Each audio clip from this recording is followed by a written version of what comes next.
नमस्कार दोस्तों, स्वागत है आपका फिर से एक और नए वीडियो में। तो दोस्तों आज के इस वीडियो में हम बात करने वाले हैं इंडिया के जाने माने YouTuber and big boss OTT season 2 के विनर एल्विश यादव के बारे में। भाई के आगे कोई बोल सकता है क्या? एल्विश भाई! दोस्तों अभी रिसेंटली एल्विश यादव को नोएडा पुलिस ने अरेस्ट किया है और उन्हें 14 दिन की न्यायिक हिरासत यानी कि जुडिशियल कस्टडी में भेज दिया गया है, जहां उनसे क्वेश्चन किया जाएगा, उनकी इंटरोगेशन की जाएगी। दोस्तों मैं आपको बता दूं कि एल्विश यादव को NDPS act and wild life protection act of 1972 के अकॉर्डिंग जो सेक्शंस हैं उसके चार्जेस लगाए गए हैं और उनको अरेस्ट किया गया है। तो दोस्तों इस वीडियो में हम एनडीपीएस एक्ट के बारे में जानेंगे और साथ ही साथ देखेंगे कि wild life protection act of 1972 क्या है। उसके अलावा जो कुछ लीगल टर्म्स हैं जैसे कि जुडिशियल कस्टडी क्या होती है, इन सब चीज़ों को समझने का प्रयास करेंगे। तो दोस्तों वीडियो काफ़ी ज़्यादा इन्फॉर्मेटिव एंड इंटरेस्टिंग होने वाला है। सो आइए वीडियो को स्टार्ट करते हैं। तो आइए दोस्तों पहले थोड़ा सा हम मैटर को समझ लेते हैं कि आखिर में एल्विश यादव को अरेस्ट क्यों किया गया है।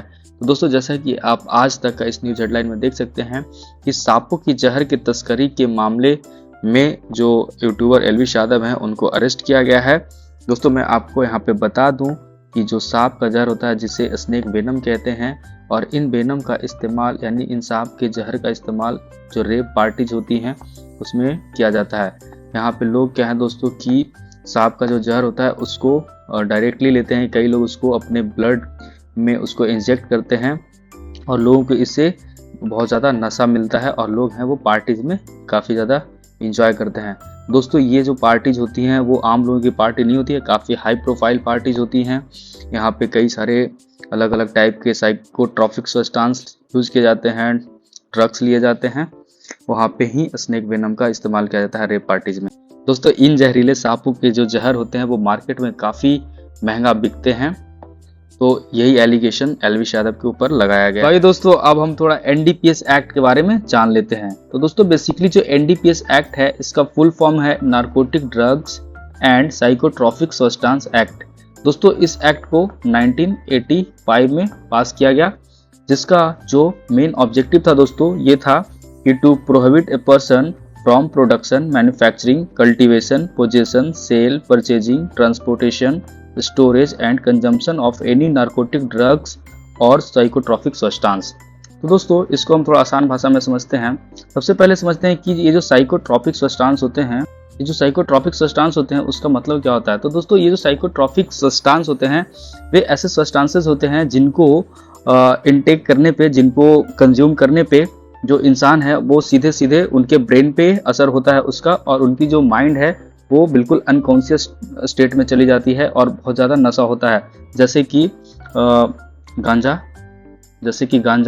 भांग, ओपियम जिसे अफीम भी कहते हैं, अफीम, इस तरीके के जितने भी हर्ब्स हैं ये सारे के सारे जो हैं वो साइकोट्रॉपिक सब्सटेंस में आते हैं। और इसके अलावा कई सारे और ऐसे ड्रग्स हैं जैसे कि मैंने अभी बताया था कि स्नेक का जो वेनम होता है वो भी साइकोट्रॉपिक सब्सटेंस में कंसीडर किया जाता है। तो दोस्तों ये होता है साइकोट्रॉपिक सब्सटेंस का मतलब। तो दोस्तों ये जो एनडीपीएस एक्ट है वो इसीलिए लाया गया था ताकि कोई भी जो व्यक्ति है वो इस तरीके की जो साइकोट्रॉपिक सब्सटेंस है उसका ना ही मैन्युफैक्चरिंग करे, ना ही उसका कल्टीवेशन कर सके, ना ही उसे अपने पास रखे, ना उसका खरीद बिक्री करे, ना ही व्यापार कर सकता हो। तो इसलिए इस एक्ट को लाया गया था 1985 में।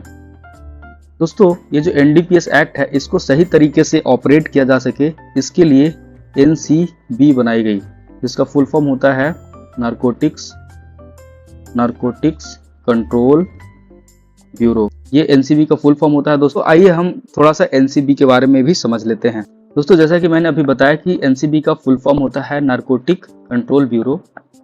बेसिकली दोस्तों जो एनसीबी है वो एक nodal drug law enforcement and intelligence agency है। नोडल का मतलब हो गया मुख्य, ड्रग से रिलेटेड जितने भी इश्यूज होंगे उसको एनसीबी देखेंगी।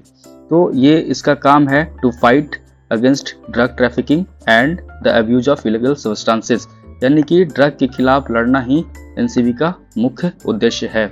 दोस्तों जो एनसीबी है इसका मुख्यालय है न्यू दिल्ली में और ये आता है मिनिस्ट्री ऑफ होम अफेयर्स के अंदर। इसके अलावा दोस्तों मैं आपको बता दूं कि जो एनसीबी है उसकी एस्टेब्लिशमेंट मार्च 1986 में हुई और it is made to fight drug trafficking on all India level. तो आइए दोस्तों, अब हम थोड़ा वाइल्ड लाइफ प्रोटेक्शन एक्ट के बारे में भी कुछ चीज़ें जान लेते हैं। तो दोस्तों, वाइल्ड लाइफ प्रोटेक्शन एक्ट है, इसे 1972 में लाया गया है। ठीक है, इसका जो मेन ऑब्जेक्टिव है दोस्तों, ये है protecting plant and animal species. दोस्तों, आपने सुना होगा कि कुछ कुछ प्लांट्स और एनिमल के कुछ ऐसे स्पीसीज हैं जो अब विलुप्त होते जा रहे हैं, जो एक्सटिंक्ट होते जा रहे हैं धीरे धीरे। तो उन्हें बचाने के लिए इस एक्ट को लाया गया है दोस्तों। इसमें इनमें कुछ ऐसे स्पीसीज हैं जिनकी पॉपुलेशन बहुत ज़्यादा कम हो गई है। ऐसे प्लांट्स और एनिमल स्पीसीज को अलग अलग शेड्यूल वाइज उनको ऑर्गेनाइज किया गया है। दोस्तों, wild life protection act of 1972 से रिलेटेड और जो इम्पोर्टेंट कुछ सैलिएंट फीचर है उसको देखते हैं। तो दोस्तों, पहला ये है कि ये हंटिंग से रोकता है। मतलब कि दोस्तों, जो WPA यानी वाइल्ड लाइफ प्रोटेक्शन एक्ट के शेड्यूल 1, 2, 3 और 4, इनमें कुछ ऐसे स्पीसीज हैं जिनका नाम मेंशन किया गया हो तो उनकी हंटिंग नहीं की जाएगी, ऐसा इसमें मेंशन किया गया है। इसमें कुछ एक्सेप्शन है जिसमें ये कहा गया है कि चीफ वाइल्ड लाइफ वार्डन का परमिशन लेके हम हंटिंग कर सकते हैं, लेकिन वो कब किया जाएगा, जब जो एनिमल है वो ह्यूमन लाइफ के लिए एक थ्रेट बन गया हो, है ना। उसके बाद फिर जो एनिमल है वो डिसेबल्ड हो या फिर कोई ऐसी बीमारी से सफ़र कर रहा हो जिसकी रिकवरी पॉसिबल ना हो, इवन उसके वजह से कोई दूसरे एनिमल हैं वो भी अफेक्ट हो सकते हैं। तो इस केस में जो एनिमल है उसकी किलिंग की जा सकती है। उसके अलावा दोस्तों, जो दूसरा सैलिएंट फीचर है वो ये है, वो फ्लोरा से रिलेटेड है, मतलब कि पेड़ पौधे से रिलेटेड है। जिसमें यह है कि पेड़ पौधे की अपरूटिंग, कटिंग अलाउ नहीं की जाएगी, मतलब पेड़ को काटना, उसे बेचना वर्जित होगा।